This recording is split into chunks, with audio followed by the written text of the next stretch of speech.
या प्रेझेंटेशनमध्ये सर्वांचं मनपूर्वक स्वागत. मी प्राध्यापक doctor Atul Suryavanshi, MM college Pachora, जिल्हा जळगाव. आज या प्रेझेंटेशनच्या माध्यमातून आपण योगशास्त्राचा थोडक्यात अभ्यास करणार आहोत.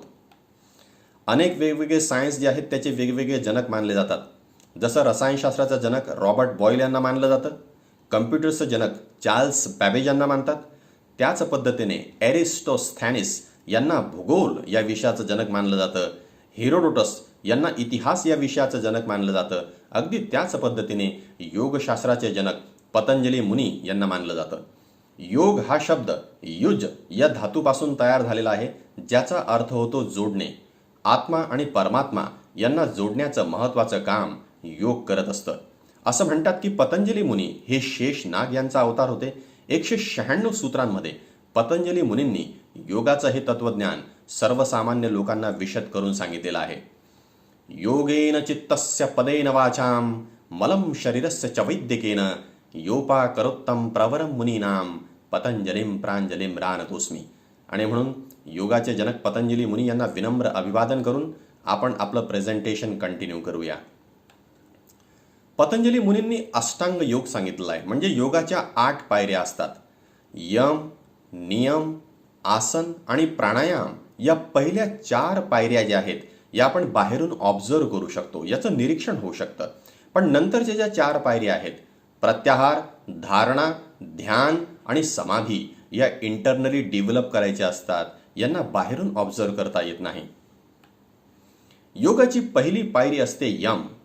अहिंसा, सत्य, अस्तेय, अपरिग्रह आणि ब्रह्मचर्य हे 5 यम आहेत असं पतंजली मुनी वर्णन करतात. आपण जीवन जगत असताना समाजात यमांचं अनुसरण करून एक आदर्श जीवन जगू शकतो असं पतंजली मुनी वर्णन करतात. योगाची दुसरी पायरी असते नियम. शौच, संतोष, तप, स्वाध्याय, ईश्वर प्रणिधान हे 5 नियम आहेत. वैयक्तिक जीवन जगत असताना आपलं शरीर स्वच्छ ठेवण्यासाठी आणि मन प्रसन्न ठेवण्यासाठी या नियमांचा उपयोग होतो असं पतंजली मुनी सांगतात. योगाची तिसरी पायरी असते आसन. आसन 4 वेगवेगळ्या स्थितीतून केले जातं. पैकी पहिली स्थिती जी आहे ती आहे बैठक स्थिती. बैठक स्थितीमध्ये पद्मासन, वज्रासन, पश्चिमोत्तानासन ही महत्त्वाची आसनं केली जातात. आसन करण्याची दुसरी स्थिती आहे दंडस्थिती. दंडस्थिती म्हणजे उभं राहून आसन करणं. जे आसन आपण प्रेझेंटेशनमध्ये पाहतोय ते आहे शीर्षासन, जे दंड स्थितीतनं केलं जातं. या आसनाला आसनांचा राजा असं म्हणतात. तिसरी स्थिती आहे शयनस्थिती. शयनस्थिती म्हणजे जमिनीवर पडल्या पडल्या आपण जी आसनं करत असतो ती शयनस्थितीतली आसनं असतात. जे आसन आपण प्रेझेंटेशनमध्ये पाहतोय ते आहे सर्वांगासन. आसन करण्याची चौथी स्थिती असते विपरीत शयनस्थिती. म्हणजे जमिनीवर पालथं होऊन जे आसनं केले जातात ती विपरीत शयनस्थितीतले आसन असतात. आपण प्रेझेंटेशनमध्ये जे आसन आपण पाहतोय ते आहे पूर्ण भुजंगासन, जे विपरीत शयनस्थितीतून केलं जातं. योगाची चौथी पायरी असते प्राणायाम. प्राणायाम म्हणजे थोडक्यात ब्रीथ कंट्रोल होय. श्वासावर नियंत्रण मिळवणं म्हणजे प्राणायाम. प्राणायाम करत असताना 3 प्रमुख क्रिया कराव्या लागतात. भरपूर श्वास घेणं याला पूरक असं म्हणतात. श्वास रोखून ठेवणं याला कुंभक क्रिया असं म्हणतात. आणि श्वास हळुवारपणे सोडणं याला रेचक असं म्हणतात. प्राणायामाचं एक बेसिक प्रिन्सिपल आपण नेहमी लक्षात ठेवलं पाहिजे. समजा आपल्याला श्वास घ्यायला 1 मिनिट वेळ लागतोय तर श्वास सोडायला आपल्याला 2 मिनिटं वेळ लागायला पाहिजे. म्हणजे जेवढ्या वेळात आपण श्वास घेतो त्याच्यापेक्षा दुप्पट वेळ आपल्याला श्वास सोडायला लागायला पाहिजे. असं म्हणतात की कुत्रा पटापट श्वास घेतो आणि म्हणून त्याचं आयुष्य कमी असतं. हत्ती दीर्घ श्वास घेतो म्हणून हत्तीचं आयुष्य जास्त असतं. आपलं आयुष्य परमेश्वराने आपल्या श्वासांशी निगडीत केलेलं आहे आणि म्हणून आपण दीर्घ श्वासाची प्रक्रिया जी आहे त्याला फॉलो करायला पाहिजे. प्राणायामाचे 8 प्रमुख प्रकार जे आहेत ते पतंजली मुनींनी वर्णन केलेले आहेत. उज्जाई प्राणायाम, सितकारी प्राणायाम, शीतली प्राणायाम, भस्त्रिका प्राणायाम, भ्रामरी प्राणायाम, मूर्छा प्राणायाम, प्लाविनी प्राणायाम आणि सूर्यभेदन म्हणजे अनुलोम विलोम प्राणायाम. अशा पद्धतीने हे 8 प्रकार आहेत. प्राणायामाचा जर आपण व्यवस्थित सखोल अभ्यास जर केला तर आपल्या शरीरामध्ये 7 वेगवेगळे चक्र असतात. हे वेगवेगळे चक्र ॲक्टिवेट होऊन जातात आणि आपली कुंडलिनी शक्ती जागृत होऊन जाते असं योगशास्त्र वर्णन करतं. प्राणायामाचे प्रमुख प्रकार जे आहेत थोडक्यात त्यांचा अभ्यास करूया. पहिला प्रकार आहे उज्जाई प्राणायाम. उद आणि जय यापासून उज्जाई हा शब्द तयार झालेला आहे. उद म्हणजे जोरात आणि जय म्हणजे यश. ही क्रिया करताना कंठातून शिटीसारखा आवाज येतो. या प्राणायामाच्या सरावाने शरीरात उष्णता आणि ऊर्जा निर्माण होते, म्हणून हा प्राणायाम आपण सर्वसाधारणपणे हिवाळ्यात करत असतो. याची क्रिया कशी करतात त्यात आपण पाहूया. मांडी घालून अथवा पद्मासनात आपण बसावं, तोंड बंद करावं, आपले डोळे बंद करावेत आणि दोन्ही नाकपुड्यांमधून हळुवारपणे दीर्घ श्वास घ्यावा. फुफ्फुस पूर्ण भरेपर्यंत आपण हा श्वास घ्यावा. त्यावेळी स्स असा आवाज होणं आवश्यक आहे. आता जीभ उलटी करून जिभेचा शेंडा जो आहे तो तळाला आतल्या बाजूला लावून शक्य होईल तेवढा वेळ आपण श्वास रोखून धरावा, म्हणजेच आपण कुंभक करावं आणि यानंतर हळुवारपणे श्वास जो आहे तो बाहेर सोडावा. अशा पद्धतीने उज्जाई प्राणायाम करतात. दुसरा महत्त्वाचा प्राणायाम आहे सितकारी प्राणायाम. या प्राणायामामुळे शरीरात थंडावा निर्माण होतो. याचा सराव आपण उन्हाळ्यात जर केला तर तो अधिक परिणामकारक होतो. याची क्रिया कशी करतात त्यात आपण पाहूया. प्रथम पद्मासनात किंवा मांडी घालून बसावं. दात जे आहेत ते एकमेकांवर हलकेसे दाबावेत. जीभ जी आहे ती दातांना लावावी. जिभेचं टोक जे आहे ते टाळूला लावावं. ओठ किंचितसे विलग ठेवावेत आणि स्स असा आवाज करून तोंडाने पूरक करावा, म्हणजे श्वास आत घ्यावा. श्वास घेतल्यानंतर तोंड बंद करावं. शक्य होईल तेवढा वेळ आपण श्वास रोखून धरावा, म्हणजे कुंभक करावं आणि त्यानंतर दोन्ही नाकपुड्यांनी रेचक करावा, म्हणजे श्वास बाहेर टाकावा. अशा पद्धतीने सितकारी प्राणायामाची क्रिया असते. पुढचा तिसरा महत्त्वाचा प्राणायाम आहे शीतली प्राणायाम. या प्राणायामामुळे देखील शरीरात थंडावा निर्माण होतो. हा प्राणायाम वसंत ऋतू आणि ग्रीष्म ऋतूमध्ये केल्यास याचे जास्त फायदे मिळतात. 15 ते 20 मिनिटांपर्यंत या प्राणायामाचा सराव करत असतो. याची क्रिया कशी करतात त्यात आपण पाहूया. पद्मासन किंवा वज्रासनात आपण बसावं. तोंड उघडून जीभ बाहेर काढावी आणि पक्षाच्या चोचीप्रमाणे जिभेची नळी करून स्स असा आवाज करीत आपण तोंडाने जिभेवरून श्वास आत खेचावा, म्हणजे पूरक करावा. पूरक पूर्ण होताच आपण तोंड बंद करावं. थोडा वेळ श्वास रोखून ठेवावा, म्हणजे कुंभक करावं आणि दोन्ही नाकपुड्यांद्वारे हळुवारपणे आपण श्वास बाहेर सोडावा, म्हणजे रेचक करावं. प्राणायामाचा चौथा प्रकार आहे भस्त्रिका प्राणायाम. या प्राणायामात लोहाराच्या भात्याप्रमाणे जोरात हवा आत घेतली जाते आणि बाहेर फेकली जाते, म्हणून याला भस्त्रिका असं म्हणतात. श्वास वेगात घेतला जातो आणि वेगात सोडला जातो. याची क्रिया पाहूया. पद्मासनात अथवा मांडी घालून आपण बसावं. पाठ, मान, डोके एका सरळ रेषेत ताठ ठेवावेत. हात गुडघ्यावर किंवा मांडीवर ठेवावेत. तोंड बंद करावं. लोहाराच्या भात्याप्रमाणे जलद आणि वेगात श्वास घ्यावा. तितक्याच वेगात श्वास सोडावा. तसंच फुफ्फुसांचं आकुंचन करावं आणि नंतर प्रसारण करावं. श्वास घेताना झपाट्यात आणि वेगात आपण श्वास घ्यावा. तेवढ्याच वेगात आपण श्वास सोडावा, म्हणजे पूरक आणि रेचक केल्याने भस्त्रिकाचं एक आवर्तन आपल्याला पूर्ण करता येईल. पुढचा महत्त्वाचा प्राणायाम आहे भ्रामरी प्राणायाम. हा प्राणायाम करत असताना जेव्हा आपण श्वास सोडतो, म्हणजे उच्छ्वास, त्याचा आवाज जो असतो तो भुंगा जसा आवाज करतो त्याच्याप्रमाणे आपल्या कंठातून एक वैशिष्ट्यपूर्ण आवाज निघतो, म्हणून या प्राणायामाला भ्रामरी प्राणायाम असं म्हटलं जातं. याची क्रिया कशी करतात ते पाहूया. दोन्ही हातांच्या तर्जनी दोन्ही कानांवर आपण ठेवावेत. हलकासा दाब द्यावा. एक दीर्घ श्वास घ्यावा आणि श्वास सोडताना कानावरील बोटांवर किंचितचा दाब द्यावा आणि त्यानंतर भुंगा जसा आवाज करतो तसा आवाज आपण आपल्या कंठातनं काढावा. ही क्रिया करत असताना आपले डोळे आपण बंद ठेवावेत. ही क्रिया पुन्हा पुन्हा करावी. पुढचा महत्त्वाचा प्राणायाम आहे मूर्छा प्राणायाम. मूर्छा या शब्दाचा साधा सोपा अर्थ होतो मन निर्विषय होणं, म्हणजे मनात कोणतेही विषय नसणं. मनाची विचाररहित अवस्था करणं म्हणजे मूर्छा होय. कुंभक वगळून पूरक आणि रेचक याच्यात करावं लागतं. पूरकाच्या शेवटी जालंधर बंद अत्यंत दृढपणे आपण करावा आणि नंतर रेचक करावा, म्हणजे श्वास सोडावा. यावेळी मूर्छा यावी, म्हणजे सगळे दुःखाचे विषय आपण विसरावेत अशी दृढ इच्छा मनाशी बाळगणं आवश्यक आहे. प्रयत्नपूर्वक आपल्याला मूर्छा येणं म्हणजे विषय, आपलं मन जे आहे ते निर्विषय करणं आपल्याला शक्य होतं. पुढचा प्रकार आहे प्लाविनी. पूरक करून म्हणजे श्वास घेऊन पूर्ण आपण पोट भरावं. शरीर तरंगतंय अशी आपली भावना करावी आणि अशी ते दृढ भावना झाल्यानंतर कुंभक करावं.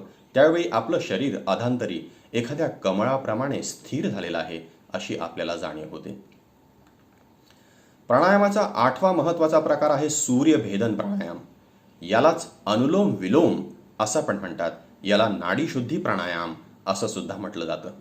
आपली उजवी नाकपुडी जी असते तिला सूर्यनाडी असं म्हणतात आणि डावी नाकपुडी जी असते तिला चंद्रनाडी असं म्हणतात. ज्यावेळेला आपली डावी नाकपुडी जास्त चालत असते, त्याच्यातनं श्वास जास्त येत आणि जात असतो, अशा वेळेला आपला स्वभाव जो असतो तो शांत आणि संयमित असतो.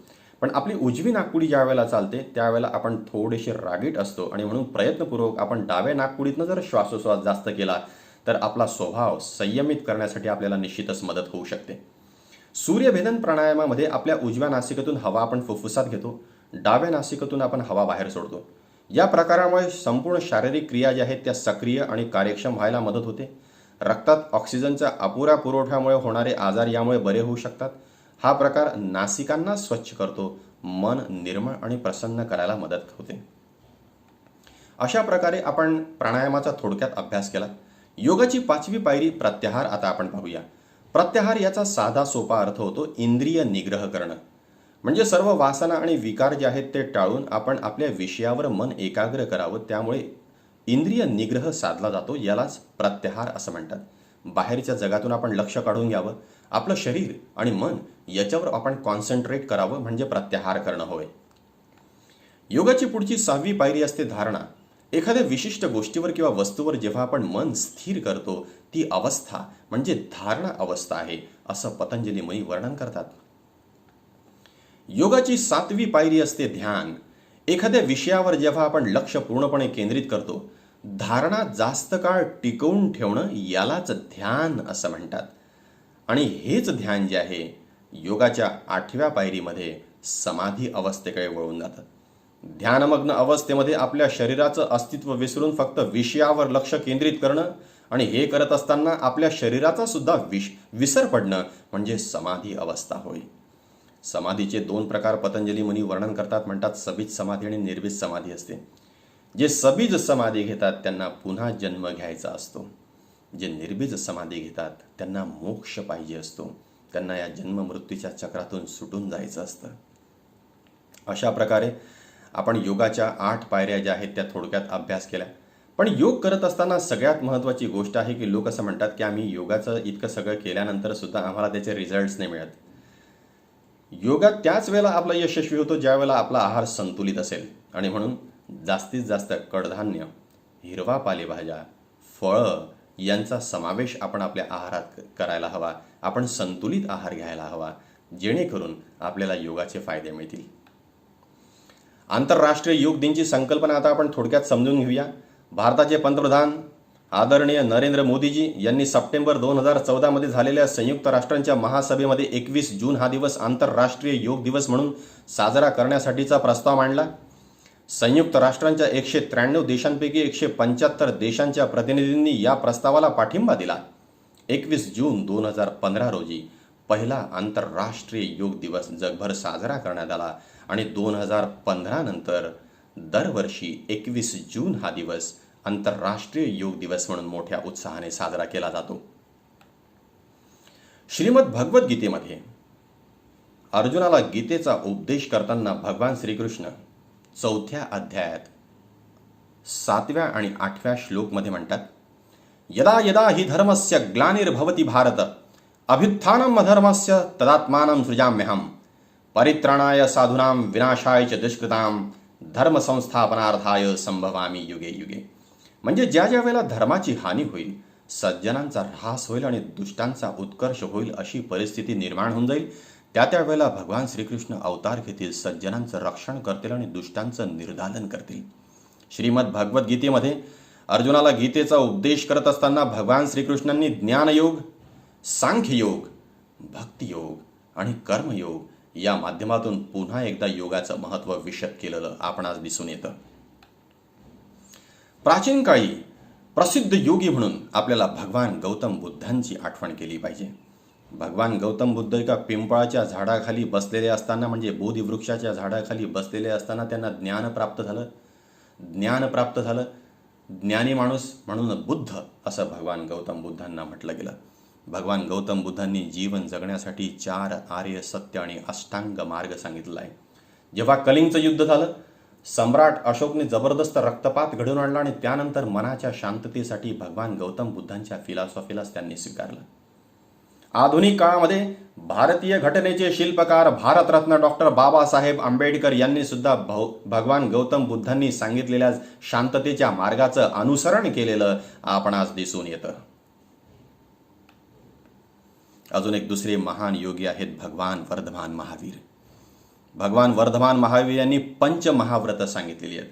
अहिंसा, सत्य, अस्तेय, अपरिग्रह आणि ब्रह्मचर्य या 5 तत्वांच्या आधारे आपण आपलं जीवन पद्धती आदर्शवत आणि समृद्ध करू शकतो, असं जैन धर्माचे 24वे तीर्थंकर भगवान वर्धमान महावीर वर्णन करतात. प्रसिद्ध योगींमध्ये आपण अजून एक नाव घेतलं पाहिजे, ते म्हणजे अक्कलकोट निवासी श्री स्वामी समर्थ. स्वामी समर्थ यांनी आपल्या तपस्सामर्थ्याच्या जोरावर, आपल्या यौगिक शक्तीच्या जोरावर समाजासाठी अनेक वेगवेगळे लोकोपयोगी कामं केलेली आपणास विदित आहेच. अजून एक महत्वाचे योगी आहेत गणगण गणात बोते हे वाक्य असलेले संत श्री गजानन महाराज, जे शेगाव या गावचे राहणारे होते. गजानन महाराज हे योगिक शक्ती असलेले अलौकिक व्यक्तिमत्व होतं. एक प्रसंग तुम्हाला सांगतो. एकदा एक खूप प्रसिद्ध संत आले आणि शेगावच्या गजानन महाराजांना नैनम छिंदंती शस्त्राणी नैनम दहती पावका असं वर्णन करून सांगत होते. हे करत असतानाच गजानन महाराज ज्या पलंगावर बसलेले होते त्या पलंगाने अचानक पेट घेतला. ते संत ओरडले, घाबरले. महाराज म्हणाले, तुम्ही आत्ताच तर म्हणालात ना की आत्म्याला अग्नी जाळू शकत नाही, मग घाबरायचं काय? अशा पद्धतीने भगवद्गीतेचं तत्वज्ञान आपल्या प्रत्यक्ष आचरणातून शेगावच्या संत श्री गजानन महाराजांनी आपल्याला दाखवून दिलं. पुढचे असून अलौकिक प्रसिद्ध योगी आहेत शिर्डीचे साईबाबा. साईबाबांचा जीवनकाळ जेव्हा संपला आणि समाधी घेण्याची वेळ जवळ आली, त्यावेळेला साईबाबांनी अब्दुल नावाच्या एका माणसाला जवळ बोलवलं आणि सांगितलं, ईट टूट गई अब्दुल, अब मुझे जाना होगा. नई दिन नई तारीख, अल्लाह मियाँ अपना दुनिया दिल्ली जाएगा अब्दुल, मर्जी अल्लाह की. असं म्हणून आता आपली जाण्याची वेळ येऊन ठेपलेली आहे. हे साईबाबांनी आपल्या योग सामर्थ्याच्या जोरावर ओळखलं आणि आपलं जीवन कार्य संपवण्याच्या अगोदर सर्वसामान्य लोकांसाठी अनेक वेगवेगळी अलौकिक कार्य केली. श्रद्धा आणि सबुरीचा महत्त्वाचा संदेश साईबाबांनी दिला. आधुनिक काळामध्ये अजून एका अलौकिक योगीचं आपण नाव घेतलं पाहिजे, ते आहेत स्वामी विवेकानंद म्हणजे नरेंद्र विश्वनाथ दत्त, ज्यांनी प्रत्यक्ष काली मातेचं दर्शन घेतलं असं म्हणतात. 1893ची शिकागोची धर्म परिषद स्वामी विवेकानंद यांनी गाजवली. ज्यावेळेला लोक म्हणत होते लेडीज अँड जेंटलमन, अशा वेळेला यांनी my dear brothers and sisters of America असं म्हणून संपूर्ण कॉन्फरन्स हॉलच नव्हे तर संपूर्ण जग जिंकलं. हिंदू धर्माचं तत्वज्ञान जे आहे, भगवद्गीता, वेद आणि उपनिषद, नुसतं भारतातच नव्हे तर संपूर्ण युरोप खंडात आणि संपूर्ण जगभरात स्वामी विवेकानंदांनी हिंदू तत्वज्ञानाचा प्रसार आणि प्रचार केला. यांचा जन्मदिवस 12 जानेवारी हा आपण मोठ्या उत्साहाने, मोठ्या अभिमानाने भारतात या ठिकाणी राष्ट्रीय युवा दिवस म्हणून साजरा करत असतो. आधुनिक काळात योगाचं हे जे तत्वज्ञान आहे, हे जनसामान्यांपर्यंत आणि जनसामान्यांपासून फॉरेनपर्यंत पोहोचवण्याचं सगळ्यात महत्त्वाचं काम जे आहे ते बाबा रामदेव म्हणजे रामकृष्ण यादव यांनी केलेलं आहे. 2006 या वर्षी उत्तराखंड या ठिकाणी, हरिद्वार या ठिकाणी पतंजली योग विद्यापीठ जे स्थापन केलं गेलं आणि या पतंजली योग युनिव्हर्सिटीच्या माध्यमातून बाबा रामदेव जे आहे ते अविरतपणे योगाचा प्रसार आणि प्रचार करत आहेत. आज आपण पाहतोय कोविड-19 या आजाराचं संकट संपूर्ण मानवी समाजासमोर उभं आहे आणि म्हणून अशा या परिस्थितीमध्ये मानवाने आतापर्यंत अनेक दुर्धर अशा आजारांवर आपल्या जबरदस्त इच्छाशक्तीच्या जोरावर मात केलेली आहे. आपण हे योगाचं टेक्निक जर व्यवस्थितपणे शिकून घेतलं, याचा जर अभ्यास केला तर निश्चितच कोरोनासारख्या मोठ्या संकटातून आपण मानव समाजाला वाचवू शकू, असा दुर्दम्य आशावाद मला या ठिकाणी व्यक्त करावा असा वाटतो. म्हणून सर्व मान्यवरांना पुन्हा एकदा विनंती करतो की आपण योगशास्त्राचा सखोल अभ्यास करावा, याची तत्त्व जी आहेत ती व्यवस्थितपणे समजून घ्यावीत. तुमच्या सर्वांच्या मंगलमय आयुष्याची कामना करतो आणि आपली रजा घेतो. धन्यवाद.